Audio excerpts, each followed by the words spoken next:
La historia que te narraré este día conmocionó a los Estados Unidos en 2013, pues esta joven que tienes en tu pantalla, en aquel entonces tenía 18 años, y ya había cometido un asesinato brutal que te causará temor cuando escuches la forma en cómo lo hizo. Familia, ¿cómo están? Me da mucho gusto tenerlos un día más en el canal. Yo soy Laura y antes de comenzar te quiero pedir que si aún no te has suscrito, por favor no dudes en hacerlo y no te olvides de activar la campana de notificaciones para que te enteres en cuanto suba un video nuevo. Y ya sin más que decir, comenzamos. Isabela Guzmán es el nombre de la protagonista de este día, quien se atrevió a cometer parricidio. Pero la historia daría un giro inesperado cuando un juez dictaminó que su condena no debía ser tan larga, ya que aseguraba que todo era por un episodio esquizofrénico, mas no intencionado. Los psiquiatras dicen que su pasado tiene mucho que ver para que su comportamiento sea tan indiferente e indolente, y que por ello no se da cuenta de lo que cometió. Isabela Yumi Guzmán nació el 9 de junio de 1995, y a partir de que sus padres se divorciaron por conflictos en su matrimonio, cuando aún era muy pequeña, supo que su vida al lado de su madre Junmi sería una constante batalla para saber quién tenía la razón. Ambas diferían en sus ideas, y mientras su mamá intentaba educarla, Isabela hacía de todo para contradecirla, y todo se hizo más difícil cuando rehizo su vida con Ryan Hoy, quien la vería como su hija. Cada día se empeñaba en hacer enojar a su mamá, pero según sus allegados, Isa, como era llamada cariñosamente, era muy diferente con sus amigos, pues hasta la describieron como tierna y simpática, pero en lo que respecta a la escuela era lo opuesto, y de hecho era una pésima alumna que no destacaba en algo bueno. Solo obtenía malos comentarios, críticas de parte de sus profesores, y lo más estresante para su mamá es que sus calificaciones eran bastante bajas. Su relación se hizo más hostil y esto causó que su madre tomara la decisión de enviarla con su verdadero padre, Robert Guzmán, a la edad de 7 años. Pero durante la convivencia que tuvo con su progenitor, que por cierto, no hablaba para nada con su madre, por días dejaba de asistir al colegio, pero sorprendentemente pasaba de grado escolar pese a sus inasistencias. Y al ver que su comportamiento era muy diferente a lo que aseguraba Junmi, fue devuelta al poco tiempo a casa de su madre y esposo. Sin embargo, lo peor se presentaría en la adolescencia cuando en varias peleas que tuvieron, en donde Isabela le reprochaba sobre la situación económica que la limitaba a hacer cosas que otras chicas de su edad realizaban, a pesar de que los tres trabajaban, la hizo muy rebelde y conflictiva, tanto que llegó a desafiar a sus profesores cada vez que la amonestaban, lo cual le tenía sin cuidado. Pero quienes se molestaban diariamente por su comportamiento era su mamá y padrastro, quienes le insistían que nada bueno le dejaría esta actitud, y que solo alejaría a las personas que la amaban. ¿Y sabes cuál era su reacción? Se burlaba en sus caras, o escupía a su madre y la dejaba con la palabra en la boca. Después de esta agresión todas eran muy parecidas entre sí, hasta que el 28 de agosto de 2013 volvieron a discutir fuertemente. Junmi, ya cansada ante tanta humillación, llamó a la policía amenazando a su hija con echarla de su casa, si no cambiaba su actitud. Su padrastro intentó calmar los ánimos pidiéndoles que pararan con esto y se tranquilizaran para más tarde, si era posible, solucionar el problema. Y lo único que recibió Junmi fue otra agresión en la cara, y más tarde Isabela le escribió un correo el cual no sería leído por Junmi, en donde con palabras muy frías le escribió lo siguiente. Con estas palabras amenazaba directamente a su madre. Junmi se quedó intranquila, despertó en ella un terror hacia su hija que intentaba pasarlo como una molestia, y su intuición estaba en lo correcto, pues Isabela hablaba en serio. Cuando la policía arribó a la vivienda, fueron testigos de un sinfín de insultos ofensivos que provenían en gran parte de Isabela Guzmán. Trataban de calmarla pero no se detenía, y fue entonces cuando un oficial le advirtió a la joven que su problema familiar tenía una solución, pero de no hacerlo, su mamá podría echarla de la casa y no habría manera de ayudarla. Fue entonces cuando el semblante de Isabela cambió, y al verla calmada pensaron en un momento que frenaría sus ataques, pero estaban muy lejos de este pensamiento.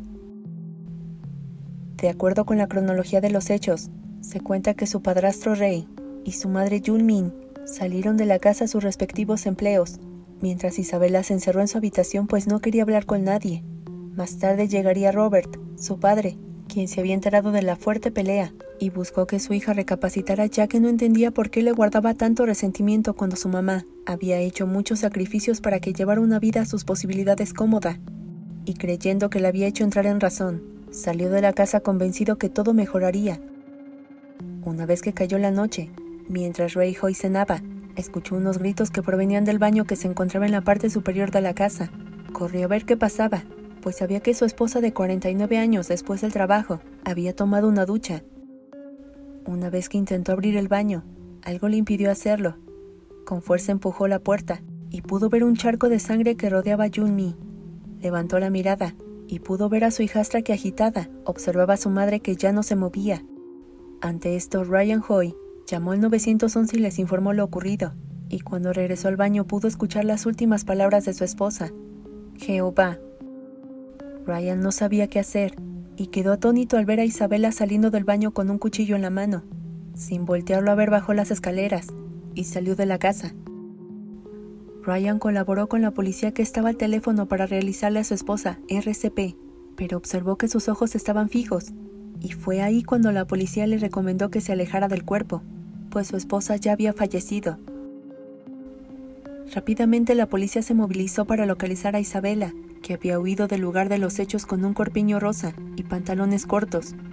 Y con esta descripción fue más sencillo dar con ella, pues 16 horas después ya la habían ubicado, dentro de un edificio abandonado, y tras esto fue detenida en calidad de sospechosa ante las pocas pruebas que había para culparla. Durante sus interrogatorios, Isabela fue diagnosticada con esquizofrenia paranoide, así como alucinaciones que la afectaban, y que según los psiquiatras que la atendieron, la obligaban a actuar indebidamente. Debido a esto, durante una de las audiencias, el juez Stephen Collins decidió encerrarla en prisión por homicidio en primer grado, sin derecho a fianza, y también por la hazaña con que lo había hecho, pues según un informe del médico forense, la mujer recibió 151 puñaladas de su hija, aunque los medios de comunicación que dieron cobertura quisieron aminorar el terrible caso, e informaron que solo fueron 79 heridas realizadas con un cuchillo de cocina, de la cabeza al cuello. Pero antes de esto, la había golpeado con un bat de béisbol, lo que ocasionó que perdiera el conocimiento. Tiempo después, el juicio se dio por concluido. Ya no había que investigar más, pues Isabel era la única responsable, y al saber esto, la parte defensora de Isabela Gómez la declaró inimputable por su esquizofrenia, ya que el Estado buscaba sentenciarla como adulto. Fue entonces cuando sus abogados mostraron los estudios de los psiquiatras, y esto les resultó, pues consiguieron que fuera declarada inocente por haber actuado bajo un alucinamiento. Por tanto, la joven de entonces 18 años fue llevada a un centro psiquiátrico hasta que ya no representara un peligro para la sociedad, pero muchos especialistas que han estudiado el caso aseguran que la joven no tiene cura. Puede vivir con esto, pero le resultará muy complicado desobedecer a sus instintos, pues si su enfermedad es cierta, únicamente puede controlarse, mas no desaparecer como por arte de magia. Además, se ha añadido que fue un diagnóstico extraño, pues si es una persona que implica peligro para su entorno, porque solo actuó en contra de su madre, y no de otras personas, pues hasta donde se tiene entendido solo se comportaba así con su mamá. Ante tantas dudas que rodea su situación, la joven que recibe tratamiento contó en 2020 que está preparada para retornar a la sociedad. Asegura que está bien, y que lo siguiente es recuperar su vida luego de tanto abuso que recibió por parte de su madre y padrastro. Y es que la joven aseguró que los malos tratos empezaron cuando abandonó los testigos de Jehová, a la edad de 14 años, y que producto de esto, le tomaron recelo por ir en contra de sus creencias. También añadió que había sido víctima de algunos trabajadores del hospital, que habían abusado de ella en 2015, algo que jamás se comprobó. Sin embargo, en caso de salir de terapia se le concederá un permiso para quedar en libertad, pero con un GPS que debe ser llevado en una de sus piernas, y respetando el medicamento que se le recete. Lo que hizo fue escalofriante, pero se haría más intenso su caso, debido a que se hizo famosa en TikTok, donde llegó a ser admirada e idolatrada, principalmente por los gestos que hacía a la cámara, en donde se mostraba cero empática, sonriente y hasta despreocupada de lo que había hecho, de ahí que la nombraran la Harley Quinn de la vida real. En cuanto a su padre, Robert Guzmán, ha declarado a diversos medios de comunicación que su hija siempre ha sido buena, rebelde como cualquier joven de su edad, pero que no sabe qué fue lo que ocurrió aquel día, Le aterra pensar que pudo detener esta situación si se lo hubiera llevado aquel 28 de agosto, o hubiera continuado con sus consejos sobre respetar a su madre y ser tolerante con ella.